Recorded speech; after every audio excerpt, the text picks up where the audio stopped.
Hi friends, welcome back to my channel. ಇವತ್ತೇನು ಅಂದರೆ home made hair oil ಮನೆಯಲ್ಲೇ ಮಾಡೋಣ ಅಂತೇಳ್ಬಿಟ್ಟು.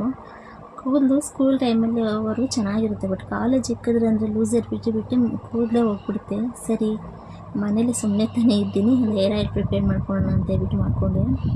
ಕಾಣಿಸ್ತಾ ಇರ್ಬೋದು, ಬೆಟ್ಟದ ನೆಲ್ಲಿಕಾಯಿ ಮತ್ತು ದಾಸವಾಳ ಹೂವು, ದಾಸವಾಳ ಎಲೆ, ಆಮೇಲೆ ನುಗ್ಗೆ ಸೊಪ್ಪು, ಆಮೇಲೆ ಮೆಹಂದಿ ಸೊಪ್ಪು, ಆಮೇಲೆ ಬಂದು ಭೃಂಗರಾಜ್. ಇಲ್ಲಿ ಸಿಕ್ಕುತ್ತೆ ನಮ್ಮ ಕಡೆಲ್ಲ ಭೃಂಗರಾಜ್. ಮತ್ತು ಕತ್ತಾಳೆ ಹಾಕಿದ್ದೀನಿ, ಅಲೋವೆರಾ ಹಾಕಿದ್ದೀನಿ, ಬಟ್ ಅದು ನಾನು ವೀಡಿಯೋ ಮಾಡಿಲ್ಲ ಅಷ್ಟೇ. ಮತ್ತು ಸ್ಮೆಲ್ಗೋಸ್ಕರ ಸೇವಂತಿ ಹೂವು ಸಿಕ್ಕಿತ್ತು, ಅದು ಒಣಗಿಸಿಟ್ಟಿದ್ದೆ, ಸ್ಮೆಲ್ ಚೆನ್ನಾಗಿರುತ್ತೆ ಅಂತೇಳ್ಬಿಟ್ಟು. ಈರುಳ್ಳಿ ಹಾಕಿಲ್ಲ, ಈರುಳ್ಳಿ ಹಾಕಿದ್ರೆ ಸ್ವಲ್ಪ ಸ್ಮೆಲ್ ಅಲ್ವಾ, ಸರಿ ಈರುಳ್ಳಿ ಸ್ಕಿಪ್ ಮಾಡೋಣ ಅಂತೇಳ್ಬಿಟ್ಟು ಹಾಕಿಲ್ಲ. ಇದೆಲ್ಲ ಒಂದು ಮಿಕ್ಸಿಂಗ್ ಬೌಲ್ಗೆ ಹಾಕಿ ಚೆನ್ನಾಗಿ ರುಬ್ಕೊಂಡು ನೆಕ್ಸ್ಟು ಆಮೇಲೆ ಆಯಿಲ್ 1/2 ಲೀಟ್ರ್ ಆಯಿಲ್ಗೆ ಅದು ಹಾಕಿ ಚೆನ್ನಾಗಿ ಇದು ಮಾಡಿದ್ದೀನಿ. ನೋಡಿ ಎಷ್ಟು ಚೆನ್ನಾಗಿ ಕಲರ್ ಬಿಟ್ಕೊಂಡಿದೆ, ಗ್ರೀನ್ ಕಲರ್ ಕಾಣಿಸ್ತಾ ಇದೆ. ಮಾಡಿದ್ದೀನಿ, ಒಂದು 15 ಡೇಸ್ ತೆಗಿಬಾರ್ದು ಅಂತಿದ್ದೀನಿ, ಯಾಕಂದರೆ ಅದರಲ್ಲಿರೋ ಪೋಷಕಾಂಶ ಅದರೊಳಗೆ ಹೋಗಲಿ ಅಂತೇಳ್ಬಿಟ್ಟು. ಯಾರ್ಯಾರು ಚಾನಲ್ ನೋಡ್ತಾಯಿದ್ರೆ ಸಬ್ಸ್ಕ್ರೈಬ್ ಮಾಡ್ಕೊಳ್ಳಿ ಪ್ಲೀಸ್.